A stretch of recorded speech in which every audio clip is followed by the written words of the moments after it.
that. But you can see the concern of the government as well, saying this may be hijacked, but people have a right to protest at the end of the day. And we should can't address what leads to the protest. right of expression and the right of freedom of assembly. All these are guaranteed in the Constitution. Exactly. So the best that the elected leaders can do is to address the concerns of the people. So this next one. Hello everyone, how are you all doing? How are you all doing? Thank you all for stopping by. If you are new on this channel, please subscribe, turn on the notification button so you get notified when we post a new update. In today's video, I would love you to watch what Mr. Johnson and some Nigerian youths have to say about the recent happenings in Nigeria, about the damaging of vehicles claimed by Mr. Aliko Dangote. I want you guys to watch and let us know your thoughts at the comment section. See you on our next video. Bye-bye. But what are some of your reactions to this big talking points? Jeffrey joins me now for a review of your thoughts. Hello again, Jeffrey. Good morning, Bukola. So we'll get through some of the talking points, as you've said, as far as this, the polity is concerned. And one of the places we need to start from is a substandard imported fuel damaging vehicles in Nigeria, as claimed by Aliko Dangote. It's been a back and forth between the president of the Dangote Group, Aliko Dangote, and of course the regulators, whether it's the NUPRC or the NMDPR, so what is playing out in that sector. So there is the technical element of all this. There's also the political element of all this. In the midst of that back and forth, they had said that they have questioned the quality of his fuel or the product that comes out from his facility, especially diesel. And he said, no, that is not exactly true. So there's something called parts per million, which measures the quantity of sulfur within the product. And he said his is at 32. The lesser, the better. And some of that else is over 2,000, some is over 1,000 and all of that. And then the flash point is where that has to do with lower temperature of evaporation and all of that. So there's been that back and forth. The baseline is 60, his is about 90, and some of those are less than 60. So he's saying, look, if you want a contest, bring your product from wherever you're bringing it from.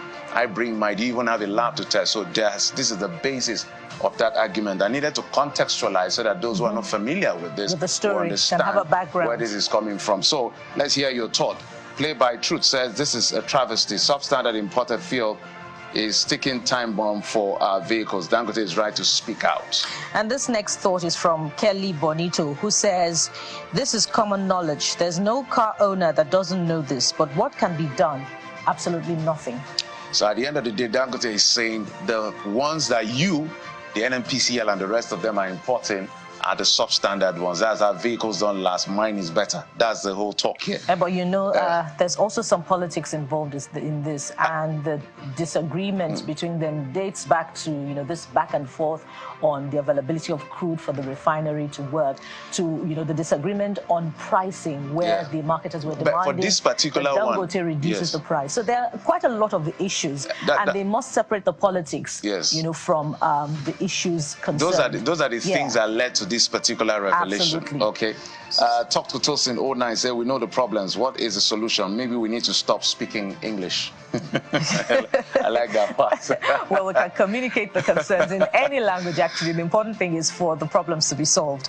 Well, this next one is from Ajibola Adewale, who says, this fight among Dangote, NNPCL, and independent marketers is not ending soon. They should let Dangote refinery work now. At least he has created employment for thousands of people. Also, to some extent, will reduce the price of PMS. Who will deliver us from this country? Dolly Weezy says, this is mind-blowing. He knows about all this and still invested heavily in the product. Some of the counter-attack from NNPC and others will be Basbos. If you don't know what Basbos is, that means you're not in Nigeria. Okay, let's move on from there. Court rejects push to Fubara, that's the governor of Rivers State, from spending public funds. So the Martin Amewole group had said you can't spend public funds from the consolidated revenue, and they passed a resolution. The Okojumbo group said you can spend the fund, and they ended up in court. The court said governor continues spending. So Let's hear your reaction. Comrade underscore lucky one. 1 year is gone already. The back and forth continues. Indeed, how time flies, and we're still in the middle of this conflict. This one is from Bank Anthony Awaye. I don't want to mispronounce your name. The judiciary is now running Rivers State affairs indirectly.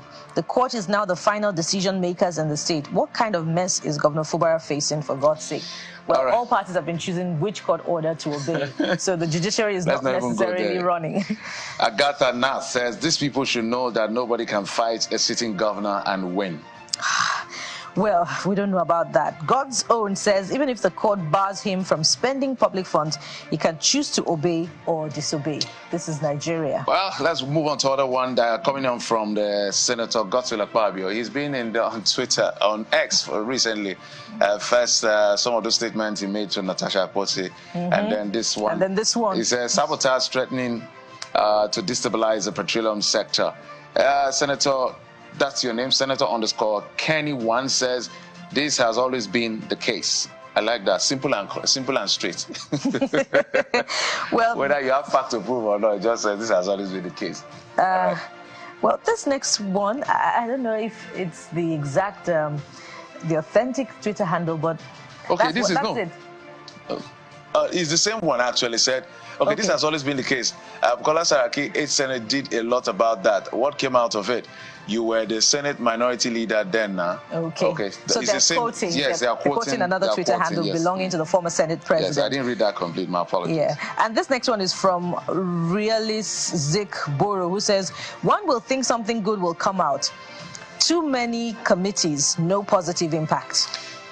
All right, there you have it. Skepticism. Yes, Al Hassan Musa, Al Hassan with a couple of numbers, say, may God see them through as they discharge their duties. Okay, let's go to the next talking point. I think so. Just for I think it's pretty simple. The challenge Dangote put forward, I think it's pretty simple.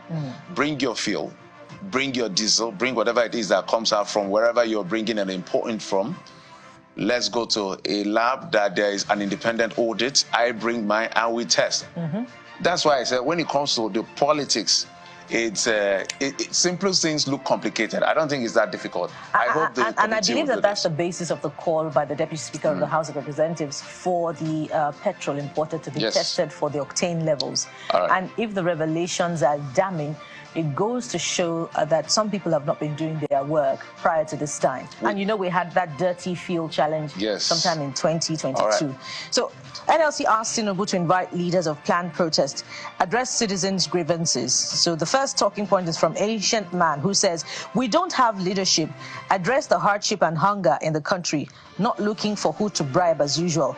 Nigerians are tired of this same useless approach. Idan Lowry says, that would be the best solution if they honor the invitation. Things are truly hard, and everyone has a right to protest, but peaceful protest cannot be guaranteed. Reason that being that every protester will have different goals, which might lead to the hijack of the process. So I think Section 40 guarantees that freedom of assembly and all of that. But you can see the concern of the government as well, saying this may be hijacked, but people have a right to protest at the end of the day. And you should address what leads to protest. The right of expression and the right of freedom of assembly. All these are guaranteed in the Constitution. Exactly. So the best that the elected leaders can do is to address the concerns of the people. So this next one is from S.T. Collins, and it's quite heavy. Maybe I'll just go to the fourth line of the tweets. And, they are pretty much saying removal of all political holders' allowances, cutting cost of governance, I believe is trying to say that will address the issues. Okay, Black Streaker says it's not by inviting, it's by working. People can't afford to buy food anymore. And I think I totally agree with that. Just do something. Talk to youths. Senator Ndume tells President Bola Tinubu, he got the flags, even got punished for speaking out the other time about the state of the country and his inability to access the president. And he spoke yesterday on Politics Today as well. He said, talk to the youth. So Kaka Kelechi 82041 said, Honorable Senator, what do you want Tinubu to say to the youth that are hungry and tired of high level of wastage and corruption? maybe there should be more doing. And as we await more doing, we end some of the reviews of your thoughts to the big stories, and we want more of them. There just be maybe time towards the end of the program for us to take more of your reactions. But right now, we're starting with our first segment. So stay with us. We'll be right back.